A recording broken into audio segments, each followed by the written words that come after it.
So get this, only in Des Moines, Iowa, a police officer gets pulled over by a passenger.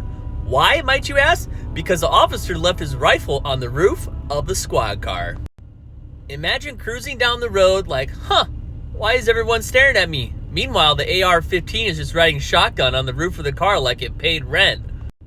The passenger flags him down like, sir, I think you forgot something, and the cop has the audacity to be like, oh. Good news, the rifle's safe. Bad news, that body cam footage is absolutely going in the group chat.